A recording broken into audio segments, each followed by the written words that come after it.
Hello दोस्तों, मैं हूं आपका प्यारा मित्र मोहम्मद साबिर हुसैन और आप लोग मेरा यूट्यूब चैनल देख रहे हैं MSHMD साबिर हुसैन।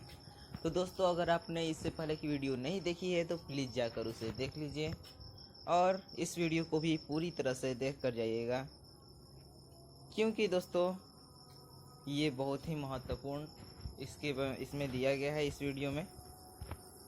तो ये आप लोगों के लिए बहुत ही महत्वपूर्ण हो सकता है, जिस कारण आप लोग के कई सारे क्वेश्चन जो हैं वो आसानी से हल हो सकते हैं, जो कि मैथ के भी हो। तो ठीक है, तो इससे पहले हम लोगों ने दोस्तों पहले वाली वीडियो में पढ़ा था हमने क्या सीखा। ठीक है, क्योंकि जो चैप्टर के बाद आता है हमने क्या सीखा उसको भी पढ़ना ज़रूरी था, ताकि जो भी हम लोग का पढ़ा हुआ था वह रिवीजन हो जाए। तो चलिए दोस्तों, उसके बाद आता है ये जो आप लोगों के सामने दिखाई दे रहा है। तो चलिए अब हम लोग इसे पढ़ लेते हैं। कुछ मापने योग्य राशियां और उनके मात्रक जिनका हमें ज्ञान होना चाहिए। ठीक है दोस्तों, कुछ राशियां हैं और उनके मात्रक दिए हुए हैं जिनके बारे में हमें जानना चाहिए, और साथ साथ अगर हम देखें तो इनका प्रतीक चिन्ह भी, यानी कि प्रतीक जो अल्फ़ाबेट होता है वो भी दिया हुआ है। ठीक है, तो चलिए स्टार्ट करते हैं। राशि में है तापमान। तो तापमान केल्विन में यानी तापमान का जो मात्रक होता है दोस्तों वो केल्विन होता है। कोई भी तापमान, छोटा से छोटा तापमान जो होगा वह केल्विन के थ्रू हम लोग उसे नापेंगे। ठीक है, फिर है लंबाई। तो लंबाई का जो मात्रक होता है दोस्तों वह होता है मीटर। संहति, तो संहति का जो होता है मात्रक किलोग्राम होता है। भार, तो भार का न्यूटन होता है। आयतन का घन मीटर होता है। घनत्व का किलोग्राम प्रति घन मीटर होता है। दाब का पास्कल होता है। ठीक है दोस्तों, ये हमें याद करना होगा, तो हम लोग पूरी तरह से इसको याद कर लेंगे।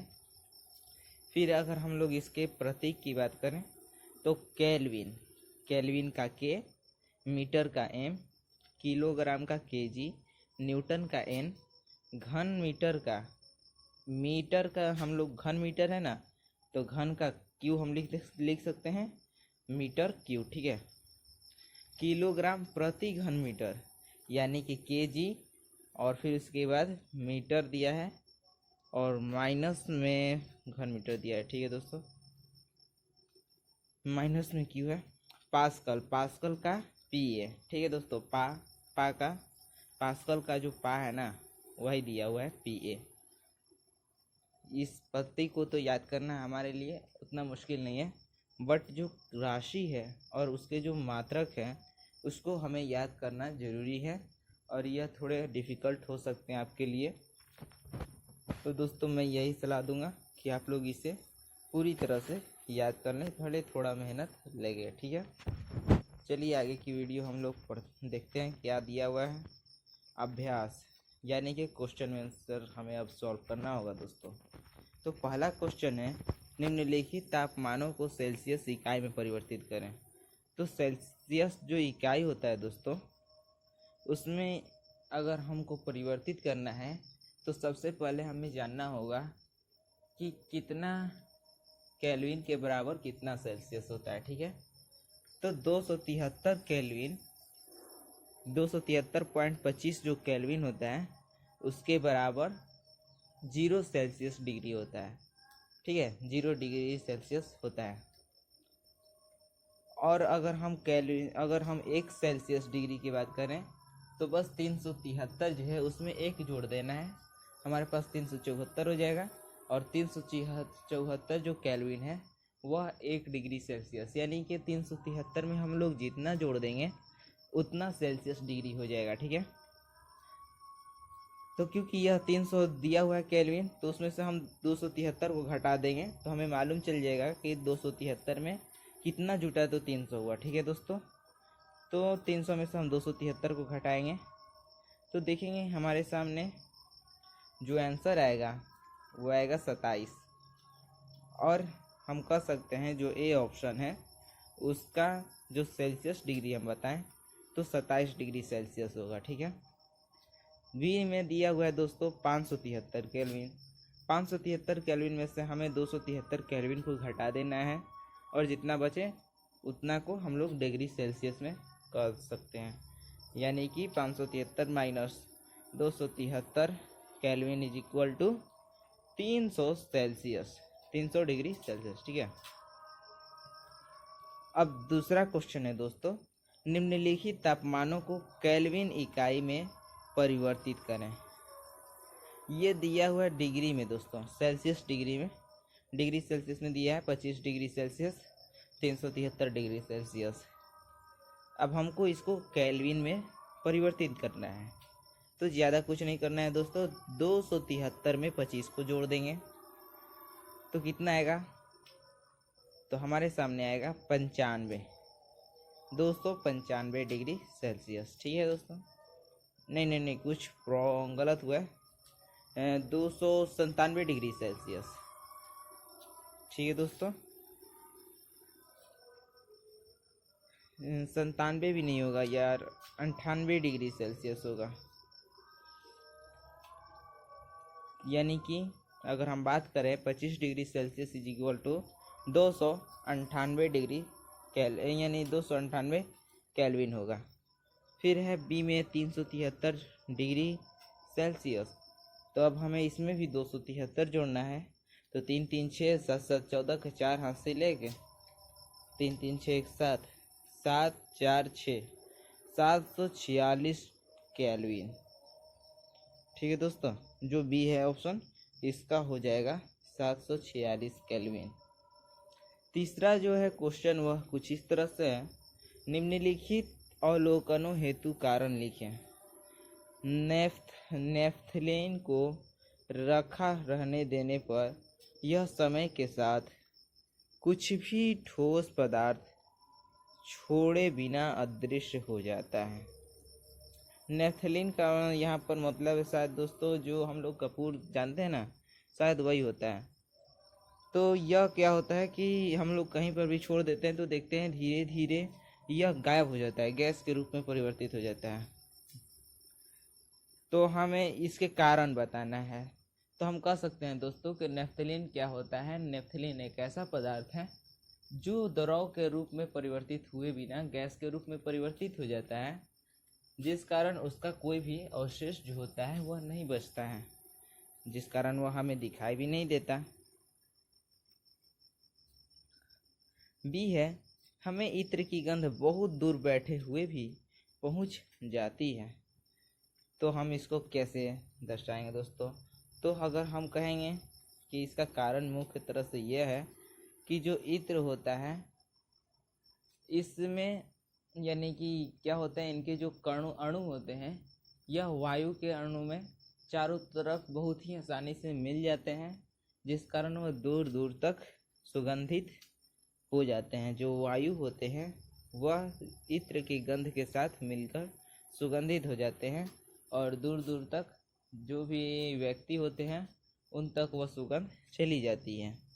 अब आते हैं इसके आगे, चौथा क्वेश्चन है, निम्नलिखित पदार्थों को उनके कणों के बीच बढ़ते हुए आकर्षण के अनुसार व्यवस्थित करें। तो हमें 3 दिया हुआ है पदार्थ दोस्तों और हमको व्यवस्थित करना है, हमको सजा कर रखना है कि किनके जो कण हैं पदार्थ के, कौन से ऐसे पदार्थ के कण हैं जो आपस में चिपके हैं, फिर जिनके बीच थोड़ा सा गैपिंग हो या फिर उसके बाद उनके बीच ज़्यादा गैपिंग हो। तो हम जब इसको व्यवस्थित करेंगे दोस्तों तो ए की जगह पर चीनी आएगा, बी की जगह पर जल आएगा और सी की जगह पर ऑक्सीजन ही रहेगा। ठीक है। तो इससे क्या हो जाएगा, यह हमारा सज गया। किस तरह से दोस्तों, क्योंकि पहला देखते हैं ए में जब हम लोग चीनी रखेंगे तो वह ठोस पदार्थ है जिसके जो कण होते हैं वह एकदम चिपके हुए होते हैं। फिर उसके बाद बी में हम जल को रखेंगे तो अगर इसकी बात करें कण, तो यह थोड़े दूर दूर पर होते हैं इसके कण, इनके बीच थोड़ा ज़्यादा रिक्त स्थान होती है। ठीक है। और सी में हम जब जाते हैं जहाँ पर ऑक्सीजन है, तो ऑक्सीजन हम लोग जानते हैं कि वह गैस पदार्थ है और गैस में जो कण होते हैं वह बहुत ही दूर दूर पर होते हैं। सो हम लोग इसको बहुत ही अच्छे से आकर्षण बल के कणों के बीच जो आकर्षण बल होता है उसके हिसाब से इससे हम लोगों ने उसको सजा दिया। ठीक है। 5 नंबर क्वेश्चन है, निम्नलिखित तापमानों पर जल की भौतिक अवस्था क्या है। ठीक है दोस्तों, अब हमें दे दिया है कि भाई तुम लो जल लो और जितना डिग्री सेल्सियस कर रहा हूँ उतना डिग्री सेल्सियस तुम उसको दो। तो हम देखेंगे दोस्तों, जब 25 डिग्री सेल्सियस पर पानी को रखते हैं तो वह पानी ही रहता है। फिर जब हम लोग 0 डिग्री सेल्सियस पर पानी को रखते हैं तो वह बर्फ़ बन जाता है। और फिर सी नंबर से के हिसाब से अगर हम उसको 100 डिग्री सेल्सियस के स्थान पर रखते हैं तो वह भाप बन जाता है, जिसे हम जल वाष्प भी कहते हैं। चलिए अब दोस्तों, अब छठा क्वेश्चन है, पुष्टि हेतु कारण दें। जल कमरे के ताप पर द्रव है, लोहे की अलमारी कमरे के ताप पर ठोस है। तो क्या होता है दोस्तों, जो जल है वह कमरे के ताप पर द्रव होता है, इसका कारण क्या है। तो दोस्तों हम सभी जानते हैं जो जल है वह 0 डिग्री सेल्सियस पर क्या होता है, बर्फ़ हो जाता है। और उसके बाद अगर हम बात करें तो यह 100 डिग्री सेल्सियस के आसपास भाप के रूप में परिवर्तित हो जाता है। ठीक है, यानी कि इनके बीच जो नॉर्मल से डिग्री सेल्सियस है उनके बीच वह अपने ही अवस्था में रहता है, यानी कि वह जो जल है द्रव के रूप में है, द्रव अवस्था में है, तो वह द्रव ही की अवस्था में रहेगा, क्योंकि जो कमरे की ताप होती है वह मीडियम होती है। ठीक है। बी अगर हम बात करें लोहे की अलमारी, तो इसमें भी वही बात है दोस्तों कि जो लोहे की अलमारी है इसको हमें गर्म कर कर यानी पिघलाने के लिए, द्रव के रूप में लाने के लिए बहुत ही ज़्यादा डिग्री सेल्सियस की ज़रूरत पड़ेगी, जो कि कमरे की तापमान नहीं होती है। और अगर लोहे की हम लोग गैस में परिवर्तित करना चाहें तो शायद ही हो पाए। तो हम लोग कह सकते हैं कि जो लोहा होता है वह साधारण तापमान पर ठोस के रूप में ही होता है, और जो हमारा कमरे का तापमान है वह भी साधारण तापमान है, जिस कारण जो हमारा लोहे का अलमारी है वह ठोसी के रूप में है। 7वां नंबर क्वेश्चन है दोस्तों, 273 केल्विन पर बर्फ को ठंडा करने पर तथा जल को उसी तापमान पर ठंडा करने पर शीतलता का प्रभाव अधिक क्यों होता है।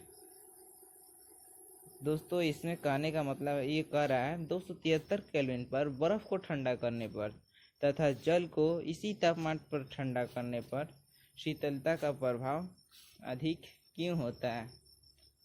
तो दोस्तों क्योंकि हम लोग बात करते हैं बर्फ़, तो बर्फ़ जल ही से बनता है और 273 kelvin is equal to 0 degree Celsius होता है।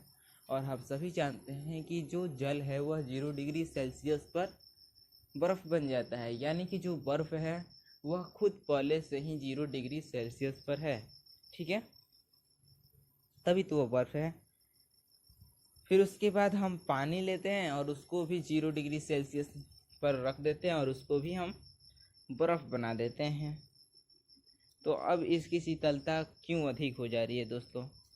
तो दोस्तों जो पहले का बर्फ़ है वह धीरे धीरे तो गर्म होगा ही, थोड़ा थोड़ा जल्दी जल्दी, यानी कि पूरी तरह से जब तक नहीं पिघलता, बट जो अभी अभी एकदम जस्ट बर्फ़ बना है उसकी जो शीतलता है, ठंडापन है, वो तो कुछ ज़्यादा रहेगा ही। बस यही बात है। ठीक है।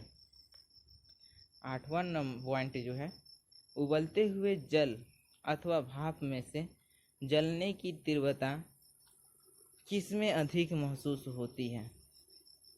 उबलते हुए जल अथवा भाप में से जलने की तीव्रता किसमें अधिक महसूस होती है।